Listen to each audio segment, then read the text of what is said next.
So, good morning, students. Today we'll continue with our discussion of laser. We have seen in our last class that, well, in the principle of operation of a laser, where light comes out in an amplified manner with singular frequency, which is monochromatic, we basically require certain conditions to be satisfied. Now, before we talk of these conditions, you must realize that during lasing action, basically in an atom, when an atom is excited by, say, stimulated absorption, okay, so here you see you apply a light of energy h nu, you flash a light, a photon of which having its energy h nu, which if absorbed by this atom gets stimulated by the light, so the absorption takes place, allowing it to go to the higher lying level. But because the lifetime of this level, if you call this level as E1 and this one as E2, because the lifetime of this level is small, very small, so it doesn't remain in this level for long. It de-excites, emitting radiation of some frequency h nu prime. This radiation, due to stimulated absorption, is actually taking place in all directions, and it might have any frequency. Basically, it depends upon the difference of frequency between these two energy levels. Okay, so nu is equal to, in that case, E2 minus E1 by H. Okay, so however, when the atom which reaches the higher lying excited level comes down, the emission that takes place, we call that spontaneous. Okay, this is stimulated absorption, which is taking place because of absorbing energy through the stimuli. Okay, it could be light from a flash lamp, or it could be any other method which we'll be discussing. But emission which takes place from the higher lying level to the lower lying level, actually this emission actually is spontaneous emission. Now we have seen we have stimulated absorption,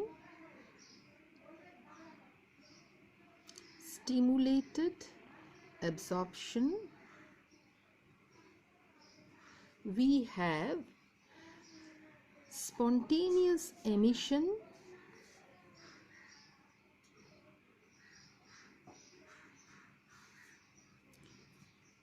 and we have stimulated emission. Now the third type, stimulated emission. It is the third type which goes into the making of lasing action. Now what is the stimulated emission? We apply a stimuli over here, okay, on the atom which is present over here of energy h nu. It just acts as a stimulus. You must remember that, such that when the atom, due to the stimuli, de-excites to the lower lying level, the frequency of the photon emitted due to this de-excitation is exactly equal to the frequency of the stimulant, the one which has stimulated it. So this is the basic difference between spontaneous emission and stimulated emission. So ultimately what you see over here is, instead of one photon, you should have seen, for example, in spontaneous emission you will see h nu and h nu prime. This might be nu prime. Okay, but in case of stimulated emission you will see h nu and h nu.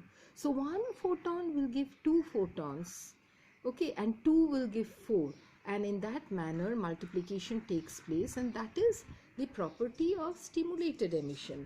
Now this question you might be having in your mind, that why is it that E2 minus E1 by H is equal to nu prime, okay, for spontaneous emission, whereas for stimulated emission it is nu, because for stimulated emission again I'll write E2 minus E1 by H. So that little bit of question might be there in your mind. The reason is that the levels involved over here are actually not very cent% discrete. You cannot say that this level E2 minus E1 has energy exactly E2. There is Doppler broadening taking place in both the levels. Okay, a kind of broadening where there is a spread in the energy level. So there is a spread in frequency also. So only that frequency of light will be emitted from E2 to E1, which will have its frequency equal to nu for stimulated emission, but it will not be that for spontaneous emission. So the even in the laser radiation also you will see a small spread in frequency.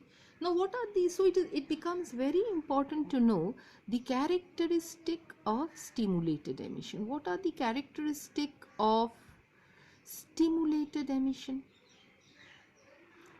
What are the characteristic of stimulated emission? Well, the emitted photon will be exactly identical to the stimulating photon. Emitted photon is identical to stimulating photon.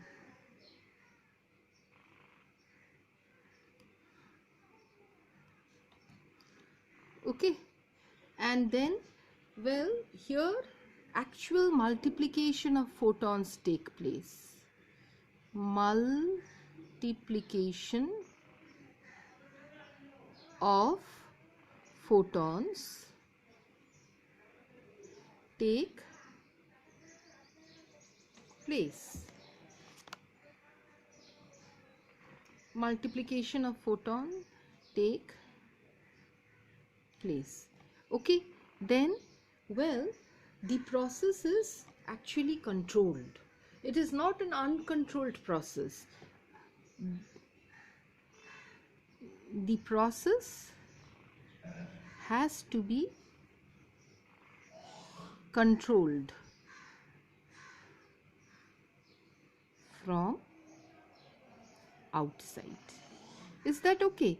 So with this basic concept, let us discuss about basic components of laser. Okay, that is very important, because then you will understand what is ruby laser, what is helium neon laser, what is semiconductor laser, how they operate. Those operation I will not discuss. You will read it on your own and you will find it quite easy if you understand the basics. Okay, so you see the basic components of laser. What are the basic components of laser? Well, basically and structurally, a laser is classified into three main components. Component number one is the active medium. Component number two is the pumping source.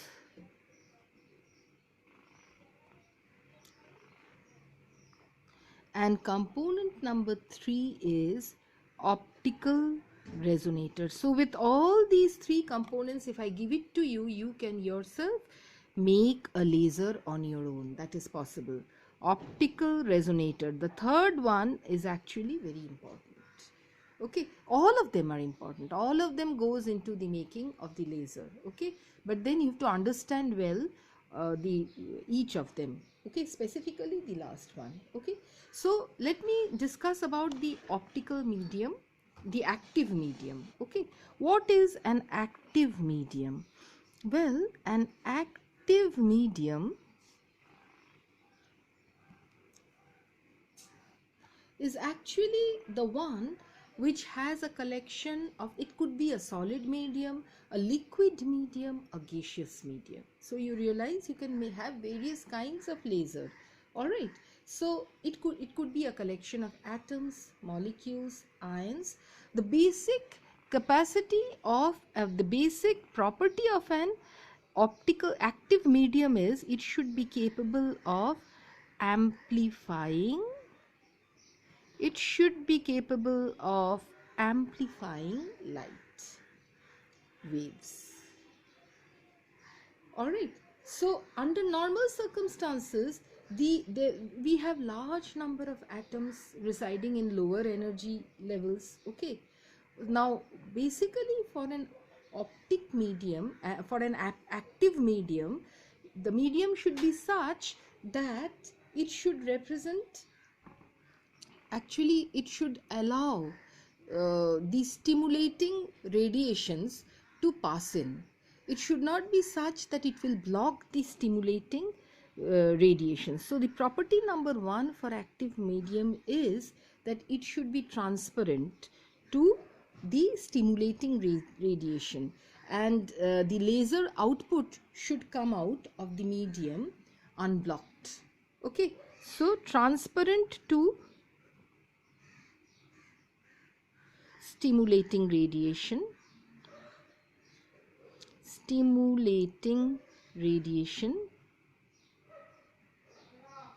okay, that is property number 1.